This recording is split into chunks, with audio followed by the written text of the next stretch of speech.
Our next paper is presented by Mr. Hariraj P. He shall be speaking on future fuels and technology impact on ship design. He is General Manager, Smart Engineering and Design Solutions, India Private Limited. After completing B.Tech in Naval Architecture and Shipbuilding from Department of Ship Technology in 2004, Hariraj joined GTR Capital Marine Consults GTRC with its Trader Series bulk carrier project at Cochin Shipyard, which brought India to the international shipbuilding map. Mr. Hariraj, over to you. Thank you. Good afternoon to all. So today, this presentation, this paper is done by me and Mr. Rahul Babu, who is in the audience. I'll be presenting it. We are talking about future fuels and technologies and their impact on ship design. All the speakers before, starting from Madhu in the morning and Chris Boyd later, defined and set the context of this presentation quite well. As designers, we are integrators. We are integrators of information. We are integrators of equipment. And we try to find space, volume, weight, and we try to distribute it the best possible way to meet the requirements of buyers. And very interestingly, when I went for an interview a few years before to one of the institutions and asked the students how you design a ship, everybody started with the same line, that they will do a parent ship analysis first. So they will do a parent ship analysis and try to put together similar vessels, similar dimensions, and start looking into it.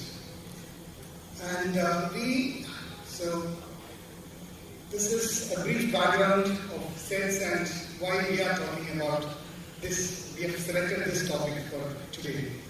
Over the last decade, starting from 2010, we have been working on some large projects, starting with the bulk carrier for a North American owner, where at that point in time, the EEDI was just the energy efficiency for vessels, the design of ships was just taking shape. So we were looking into CFD, hydrodynamic optimization, energy saving devices.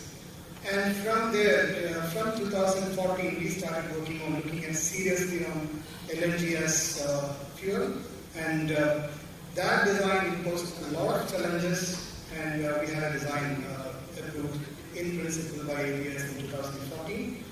From there, we started working on other designs with diesel electric propulsion and complicated systems. We worked on anti-submarine warfare, shallow water craft with very high underwater noise and other requirements. And recently, we are working on multi-fuel design, about which I'll try to cover a bit as we move forward. Everybody talked about in the beginning about sustainable shipping and for a sustainable planet. In fact, the UN sustainability goal set by the UN has set similar kind of sustainability targets for ships and ship design. And all the aspects with respect to decarbonization, underwater related noise, pollution, everything has actually taken into a completely different role, and in fact they kind of dominate our thought processes when we look into a design. This is the first time I missed. There was never a situation, or there was never a time where maritime industry thought about future this much, at least that I know of. This presentation, we are trying to discuss some key aspects of some of the future fuels and technologies on design when we look at the design of vessels. This part, again, it has been touched upon by our previous speakers. So shipping is only emitting about 2% of the global carbon dioxide, which is expected to increase to about 3% if the growth grows as expected. But still, that's a significant amount, and we have to take all possible means to reduce it. Whatever targets that are set by IMO, many people believe it's not enough, so we have to act fast. In this presentation, I've used information from various research papers and presentations from different classification societies, 𝕬𝕬𝕐 and different equipment suppliers. I've tried to put and give credit to all wherever I've taken it. If I miss it, please pardon me. There are again, you might be knowing about various projections from different classification societies and agencies.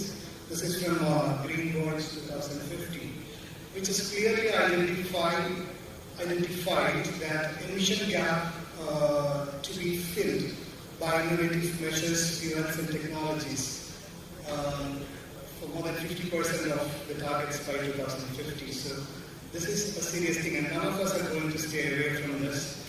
And as designers or as a part of this industry, when I stand here and look at the next 30 years, we see at least about 35 to 45,000 ships to be replaced in the next 30 years, and probably more vessels to be constructed because we expect much more cargo to be transported. So we are really looking at an industry which should flourish in the next 30 years, which are definitely a lot of opportunities for all of us. But to actually make use of that opportunity, we have to seriously think about these solutions. And when we look at fuels, these are just two screenshots from one DBS and DNV studies, which clearly shows us that fuels like ammonia, LNG, methanol, hydrogen, everything has a place in the fuel mix. So we should seriously think about getting designs ready with these fuels on board. And when it comes to technologies, I try to group it into three: powering propulsion, emission control, and others. So whenever we try to, from the design perspective, when we try to look at a technology that should be integrated to a design, we first look at space, then the weight, and then how we connect it to the ship. So essentially for an aeronautics, I think a complete control of weight, space, and where we put the weight defines the design. From here I'll try to talk about some impact on ship designing. And this is something which my boss used to tell always. Ship designing is not a rocket science, but it requires the highest degree of coordination. So getting information from various resources, putting them together, and finding again the optimum solution for the end user. That becomes a challenge when the entire industry is developing these solutions. So here the challenges, the impacts, the major impacts, I've tried to put them into different groups: about containment, about bunkering, about space, volume and weight, hull form maneuvering and seakeeping, safety hazards, and cost factors. Now when we talk about containment, here I'm being very specific to fuels. So we mentioned about fuels like LNG, methanol, ammonia, hydrogen. So many of them are completely new to the industry. Some of them are cryogenic fuels. You carry it at -253 or -162. And their behavior is actually completely not known to us. So, and also one of the presenters previously showed the energy content of these fuels vary. And so we have to decide how much fuel we should carry. So an owner who may be having a handy-sized bulk carrier with 1,500 tons of fuel, which would give them probably 25 or 28,000 nautical miles of endurance, cannot expect similar kind of endurance when he is thinking about an alternate fuel. Or he should think of what he will sacrifice. Is he ready to give away his dead weight? Is he ready to give away his cargo carrying capacity? So these things are very important. And this, why I put this slide is, this shows some core routes, secondary routes and primary choke points in the present the marine transportation market. Here the requirement of developing fuel supply system is very important when we talk about future fuels, which is under development, but it does lack a lot of clarity. Except for LNG, we are somewhat clear where you can, but for all other fuels, it's under development. Energy content we already mentioned. I'll just skip this. The volume to be carried is something which is connected to the energy content and the endurance requirement that you would define. Then about cryogenic fuels, we mentioned there are different solutions that can be taken. This is for one of the designs that we looked at two possible alternatives of Type C tanks and exoskeleton type membrane tanks for different. That's here for the thermodynamic behavior of fuel we have put. And again, this is also a study that we did for one of our designs where we were carrying LNG, and there are different possibilities that you have on board the ship. You can think of, there is something called boil off gas, that's LNG is carried at -162. Whether you put whatever amount of insulation, temperature is getting in, the gas is boiling and some higher temperature than your original fuel. And when you bunker the next consignment of fuel, you are actually putting it to a higher temperature tank. So there are various things which were completely not thought about earlier when we were looking at designs. The cofferdam requirements, for example, methanol, and you carry it in a space adjacent to your cargo hold, you need to put a cofferdam around. Not just methanol, most of these new fuels, which is directly taking off your volume. Then the bunkering. For each of these fuels, whether it's LNG, methanol, ammonia, the bunkering location, the bunkering point and the safety requirements are completely different. You need to provide, say, certain water curtains and then the space, when we talk about space, volume and weight. Now it's not just fuels, there are other technologies. For example, wind. The wind sails, I really believe that wind has a significant role to play as we move forward, as wind sails or rotors or kites. They are directly reducing thrust. In fact, they can change the design point of a vessel. The propeller design point can be changed, but they consume space and they have to be placed in such a way that the general operation will not be impaired by their positioning, but there are different systems under development. The general arrangement, in fact, all of these have severe impact on general arrangement. For example, when we think about ammonia as a fuel and when we think about keeping ammonia, let's say, in the aft of the ship, whenever we speak to many of the owners, there is a sudden or there is a direct question, do I carry this kind of fuel on board? It's highly corrosive and poisonous, a small leak can cause a lot of issues. Then the natural thought is, can we put the accommodation to the forward? And we did work around this, but a typical cargo ship, let's say take a bulk carrier and try to put an accommodation in the forward. You're really talking about shifting the volume distribution that you see in a typical bulk carrier. You may be thinking of, adjusting the LCB, maybe pushing the LCB a bit more aft. So there are various considerations that has to be taken into design when we talk about it. Then other requirements like insulation, then lifeboats and their disposition, because with any of these fuels, and if you are going and doing a hazard identification, and there is a question, where I where you keep your lifeboat when there is a breach of tank and things like that. So these things I mentioned. And then difference from typical weight considerations during voyage. For example, there is this carbon capture technology where you capture the carbon and probably cool it and keep it on board. But then your fuel is not really getting consumed all throughout. Your fuel is getting converted to another weight on board. Then storage and maintenance of that becomes a big issue. And all of these adds to design loads when the vessel moves and things like that.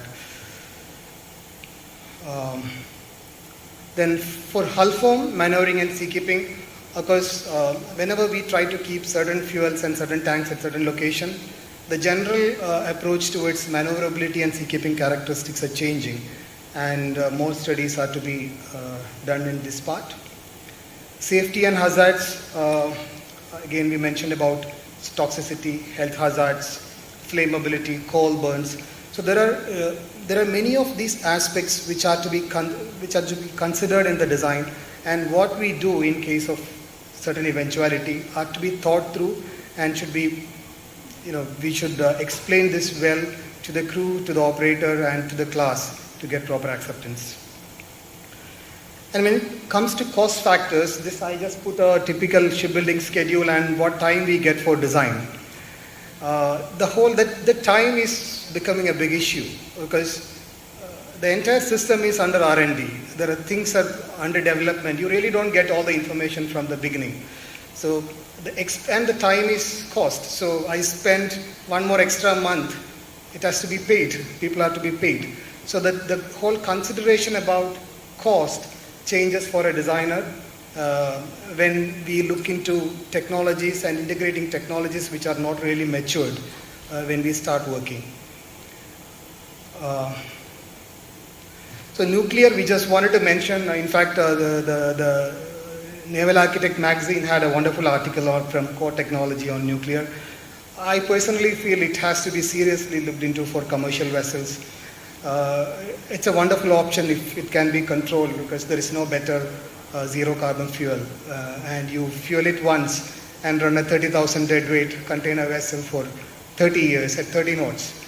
And still you have 80% of the fuel remaining. That's a wonderful scenario to be in. And there are many companies working it seriously, and many major foundations funding it. So hopefully that also becomes a reality as we move forward. So that's it. To conclude, the maritime industry is going through a transition time driven by digitization and decarbonization. Integration of low carbon fuels and technologies are essential for the industry to meet the challenging targets. These have high impact on ship designing at various levels. The skill sets required for ship designing have increased from what it used to be before, and a higher level of collaboration between various stakeholders are essential as we move forward.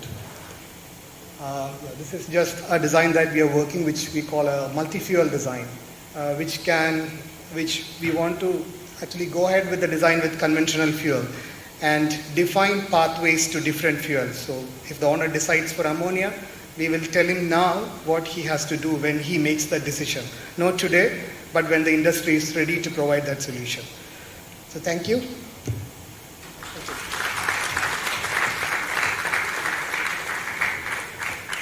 Thank you very much, Hariraj, for highlighting the design aspects very effectively.